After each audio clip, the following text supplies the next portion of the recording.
Aloha, this is Rosa McAllister, and welcome back to On Being a Service Warrior, interviews with the firewalkers among us. Those who have had their struggles and yet have chosen to come out the other side into lives of service for others. Click subscribe and tap the notification bell to keep up with future episodes of this ongoing series.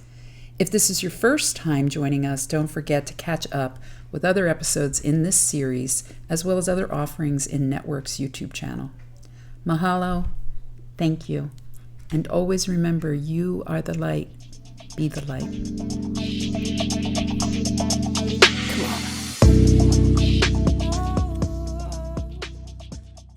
Hi everyone, this is Rosa McAllister once again with our next episode of On Being a Service Warrior. And I have with me today yet another amazing, wonderful guest, Leon Grant. Thank you.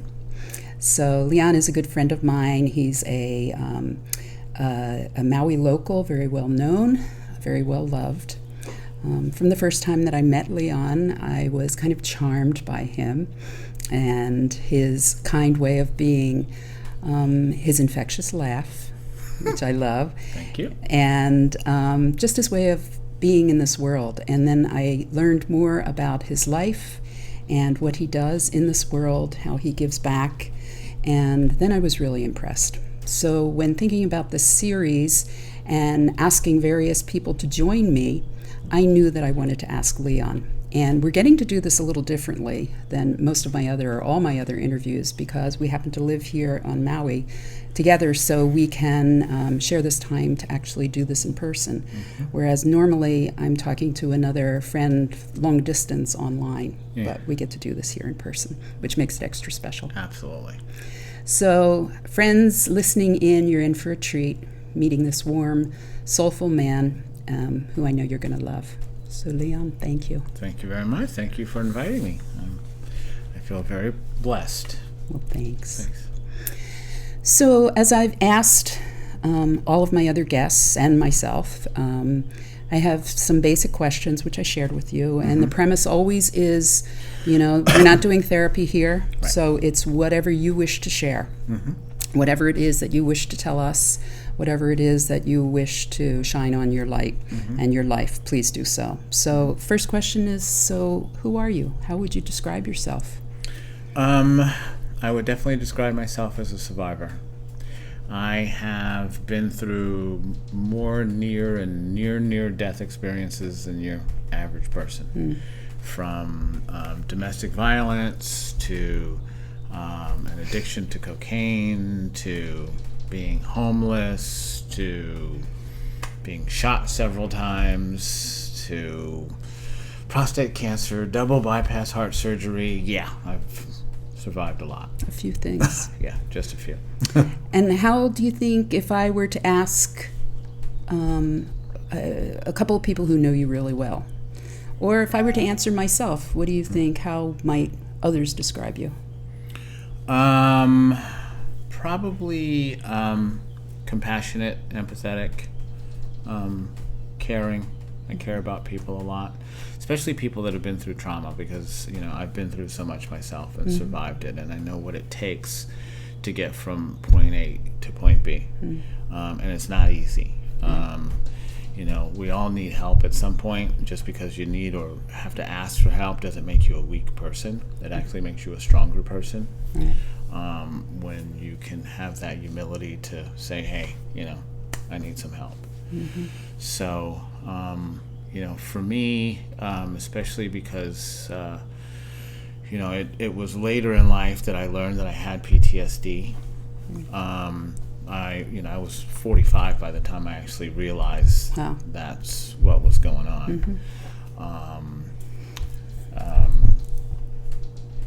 There's lots of triggers that come along with that, and there's things that you're with your behavior that you sometimes have no control over, because it's on such a subliminal, subconscious level. Right. So, but for me, in order for people to really understand why I do what I do, and right now I'm a crisis worker. That's my vocation. So what that means is, as a crisis worker, if somebody is in some serious distress, they're homeless, they're detoxing off drugs, they're in a manic state because they're bipolar.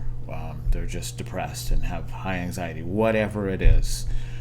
Me and there's 9 of us. I have a team of 10, 24/7, 365 days a year. We will go out and visit that person and do either therapy with them or help them to get services or help them to get into our crisis center.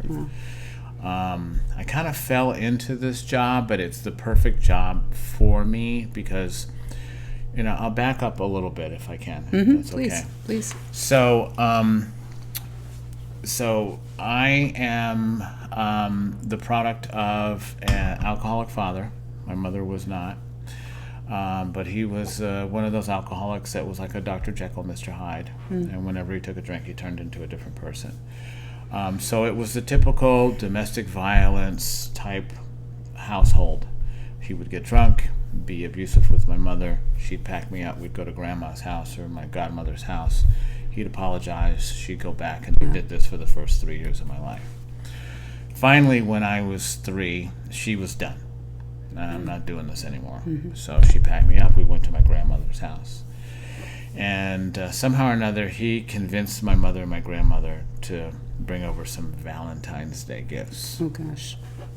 But that's not what he brought. So he came to my grandmother's house. My mother was giving me a bath at the time. When my grandmother answered the door, he pulled out a gun and he shot and killed her. Oh, my goodness. My mother and I hearing this noise, and she had just finished drying me off or whatever, apparently according to my godmother that told me the story because I don't consciously remember it. When my mother and I went to investigate the noise, the bang, he kept shooting. Oh my goodness. So he shot me. It was a through and through in my stomach. He shot at my mother, but he missed. And then he walked out the door and he blew his brains out. Oh my gosh. So that was my experience at 3 years old. Wow. Now, with a trauma that heavy, and anybody that's, a trauma therapist or psychologist knows that what happens is the brain just shuts that down. It's just too big to deal with. Right. And so I put it in a little space in my head. My mother nursed me back to health. And I don't know how she got through that personally. Seriously. To bury her mother and her husband at the same time that her 3-year-old baby boy is in a hospital with a 50-50 chance to live. I don't know how she got through that. But she was a really strong, amazing woman, and I wish she was here on the planet with me, but I know she's still with me. What's her name? Lenora. Yeah.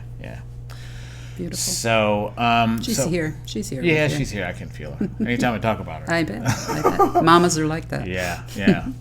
So, but I had a happy childhood. Once I recovered, I went to great schools. I went to private school in New York. I went to college for a little bit. I had an acting career for a short period of time, and did some movies and television and commercials because I liked to do theater when I was in high school. And then someone turned me on to a professional manager, and I went on and I started doing all kinds of fun stuff. But that was New York back in the 70s. Oh, my. And it was Party Central. And I was making a lot of money at a very young age. And I had no idea that not only did I have the gene for addiction, but I was also had undiagnosed and untreated PTSD. Right, which wasn't even a thing then. Wasn't even a thing then, exactly. And I traveled in circles where, money was no object, and, we partied. We went out dancing every night at, Studio 54, and I was having fun. It was my late teens, early 20s. And back then, everybody did cocaine. Oh, I'm sure. It was kind of like smoking weed now. Everybody did it. So, anyway, the cocaine went from having fun to turning into a full-time job to turning into the bane of my life. For how long? Many years, like 20-something years. Wow. Yeah. That's a long time and a lot of money. Yeah. I went through a grip. Yeah. So I didn't, but it got me in, what happened through that, though, was because of the addiction, I ended up getting in trouble. And by getting in trouble and actually spending some time in jail, I was actually diagnosed in jail for the very Wow, first finally. time. Yeah, even though I had gone to treatment several times. Right. And I would always tell them my story. And this was before dual diagnosis treatment centers were around. Right. And I would go in and tell them my story, and they'd go, well, let's put that on the back burner for right now. Let's Oh, my get you goodness. sober first, and then you can deal with that. Now they know that you have to deal with both at the same time. Right, absolutely. If you're not dealing with the mental health issues at the same time as the addiction issues, people just cycle. Sure. And that's of what I course. did for 20-odd years. Wow. Yeah. Wow. So, So who was it? who was what? Who was it that helped you realize what it really was? Oh, a lady named Dr. Streeter at the Federal Detention Center over in Honolulu. Wow. Yeah, when I went in for my interview, the guy that did my intake was asking me, why are you here? And you said you wanted some psychological counseling. I said, yeah, because no one's ever given it to me before, and this is my story. And he put his pen down and he said, okay, we're going to stop right here, and we'll have Dr. Streeter come down. So then I told her my story, and she's like, I'm really sorry no one's ever diagnosed you before. That's a real tragedy. But Wow. now you know what you're dealing with, and I'll teach you everything about it. And so I learned about it. She said, but that's not a can of worms you can open up in here. And she said, things will probably get worse before they get better, but they will get better. And I found a therapist when I got out, and we worked on with EMDR and some other modalities, and it made all the difference in my life. And so then at the age of 50, I decided that I'd go back to school and get a degree and use, turn the lemons into lemonade and see if I could help people. And so if people were going to say anything else about me and to answer that question, is that I'm a helper. I'll help anybody at any time to the best of my ability to if they're having issues. And I used to notice a lot when I was younger, people would always just come to me. Just naturally. Yeah, and so I've learned that I have what's called a third ear. I can often hear what people don't say, and that's how I kind of help them find their own answers by asking the right questions. And I didn't realize I was kind of doing pop therapy All along. Kind of like bartender therapy. Yeah, exactly. Yeah, I was like, okay, Right. I might as well start making a living at this, if you know. So anyway, so that's probably what people would say also. So, quite a journey, obviously, Yeah. to say the least. So, what chapter are you in now? Where are you now? Now, I'm in the chapter of still healing a lot of those old wounds. It's like peeling layers of an onion, and I don't think it's what happened to me at such a young age, and then all of the things that happened between, then and now, 10 years of therapy is really a drop in the bucket. Yeah, and- especially for all that you've been through. Yeah, but I love therapy. I have two awesome therapists, and they do different things, and I get different things from them, and so I'm just in that chapter of just becoming more of a whole person, and then the more I learn, the more I can give. So, what's your life goal, or what legacy do you hope you leave behind? I don't know. I've never really thought about my legacy, so to speak. We all leave one. Yeah. And sometimes it's more than one. Yeah. And I just think it's interesting to be planful about it, be mindful about it, because, that's what you put out to the universe is usually what you get. Yeah. Well, the only way I can put it is this way, I think, because, being in this small community, and I do come in contact with a lot of people, and sometimes me just showing up is enough for someone. And I've run into some of my old clients. I ran into this guy just the other day, and he says, "Oh, Leon, right?" And I'm like, "Yeah." And I kind of remembered him, but I wasn't quite sure because it was like a year or so ago that I had contact with him. And he says, "Dude, you saved my life that day. Thank you again." And I don't exactly remember what I did. But he does. But he does. He does. Yeah. So if there's a legacy that, even just that I saved one person's life, Mm-hmm. that's my legacy. Mm-hmm. You know, that I've been in contact with a lot of different people and have helped them in some degree, some smaller, some bigger. I feel like as long as I'm helping people, I'm also helping myself at the same time. Right. Right. And so, you know, I just try to keep giving it away Mm-hmm. as much as possible. Yep. You know. So, what else? What else? Where else are you going? What else are you doing? What's in the future? What's the plan? The plan? The bucket list, the whatever? The plan is, I mean, this is a very small community. I Right. would love to be able to take and use my story on a larger scale. Mm-hmm. I don't know exactly what that looks like at this particular juncture. I think what I've gone through, and of course, you know, I've only told you, you know, a nugget here. Right. But I think that, you know, it's as tragic as my story is, it's still all relative. Right. You know, to, you know, other people, whatever their trauma, their tragedy Mm-hmm. is, Mm-hmm. that's just as big to them. And I feel like, you know, just my story alone, that you can survive virtually anything, Mm-hmm. would be one part of my legacy, and two were kind of what I would like to tell more people, if I had that opportunity. I think you will, No. is my guess. We Just shall my see. guess. I'm leaving that up to the universe. Cool. So, going back, is there something you wish you could have done, wish you should have done, known you should have done, would do differently? Yeah, I you know, it's so funny because I'll watch TV shows and stuff, and I'll see people in them that I used to audition with or against, you right. know. So there's part of me that does miss my acting career. Yeah. You know, I wish that, you know, I hadn't blown that my addiction didn't take me to a place where, you know, I just couldn't function anymore. I couldn't make auditions. Wow. You know, I was, you know, bouncing checks all over the place, and yeah, I was a mess. Wow.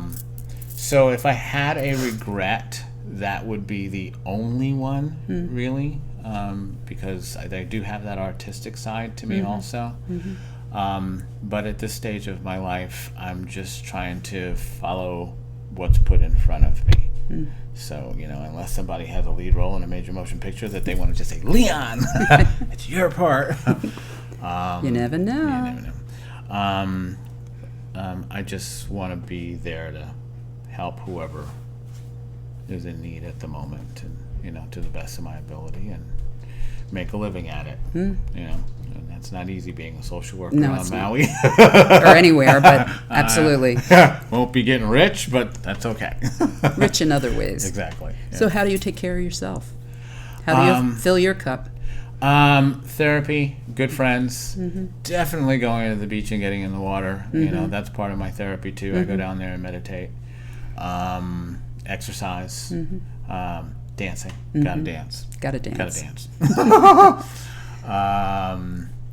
You know, and just staying plugged in, staying connected with people that care about me, you know, that love me unconditionally with all my little weird idiosyncrasies and OCDs and all of the letters I got behind my name besides my degrees. Yeah, just staying connected with people and staying grounded. That helps a lot, because no matter how much therapy I've been through, there's still things that I'm working through. Yeah. And I've got good friends that, you know, when it's not, you know, therapy hour, that I can call and go, hey, I'm having a bad day. Good. And so, you being one of them. Thank you. And so it's nice to know that I have a community here of people that I can count on, and, you know, don't, just because I'm having a bad day or feeling whatever, you know, that they don't look at me as weak. Like I said, when I reach out for help, I know I'm showing strength, not weakness. So if I had to give anybody that message, that, you know, asking for help is the most important thing you could ever do. Right. And the hardest, oftentimes. Yeah. Oh, yeah. Absolutely. The ego does not want to. No. And it seems that for a lot of us, especially when you've been through a lot, you know, because we are survivors, because we are warriors, because we are, you know, we have been through fire, and we're not 10 years old. Right. Or 12 or 20. Yeah, we're supposed to be able to handle this. And the reality is we actually have handled it. Maybe Right. not in the best ways, maybe not as thoroughly, maybe whatever, but it becomes harder to face. Yeah. And it becomes harder to ask for help the older we get, if we haven't dealt with this stuff earlier. Right. And for many of us, we didn't. Yeah. Well, like I said, I wasn't diagnosed until I was 45. Right. And, going to jail is a blessing in disguise for me. Wow. So, however, God's plan is, you just kind of go with the flow. Right, right. Yeah. So, circling back Okay. to the first question. Okay. So, given all of this, so who is Leon? Leon W. Grant. Who is he? Leon is a good guy that likes to help people and just wants the best for everybody. I literally just, came from a call to come and do this interview with you. And, I deal with a lot of homeless people and, people that have had, amazing careers and other things. And it was just that, that DUI that got them in jail and they lost their job and they just couldn't pull it back together. And,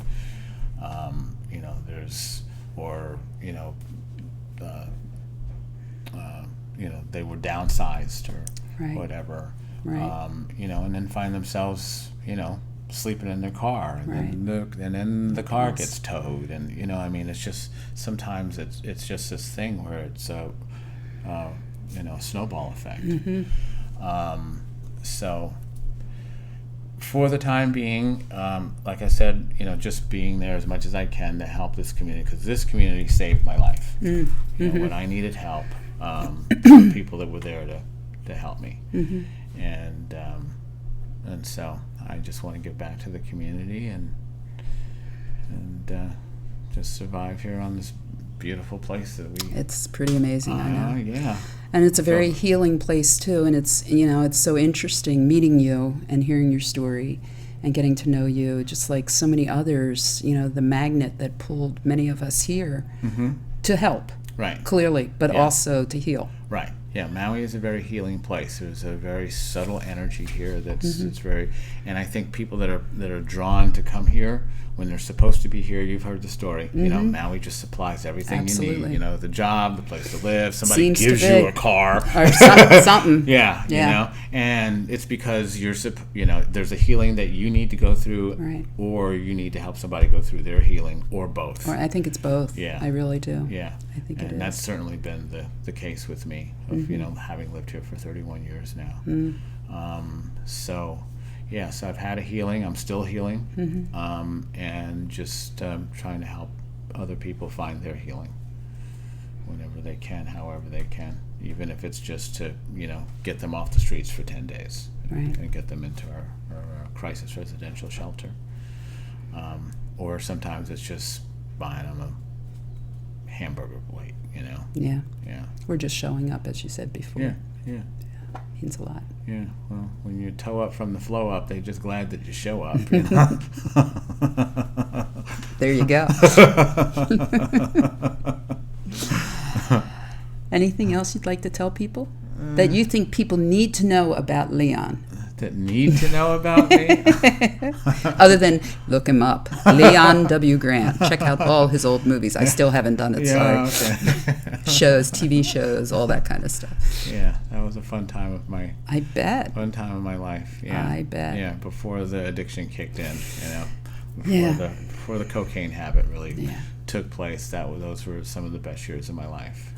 But I'm also having the best years of my life now. I was going to say, I think they're happening now. I mean, I really don't have any complaints. Yeah, we'd all like more money and yada yada yada. Yeah, so what? Money. Yeah. But yeah, that's about it. I'll let other people be the judge of that. Okay. Yeah. All right. Well, thank you. You're very welcome. Mahalo. Thank you for doing this, for being who you are. Well, thank you, love. All you do. I appreciate you very much. And I appreciate you too. Oh. Thanks, everybody. See you again soon. Aloha. Come on. This series on being a service warrior is brought to you by Networks for Training and Development Incorporated via funding by the Philadelphia and Northumberland Counties Behavioral Health Intellectual Disability Services in Pennsylvania, and with the help of Joe Sterling of Joe Doggy Productions, Waikapu, Hawaii. Many thanks to all our guests and fellow firewalkers for sharing their wisdom, learnings, and joy with us.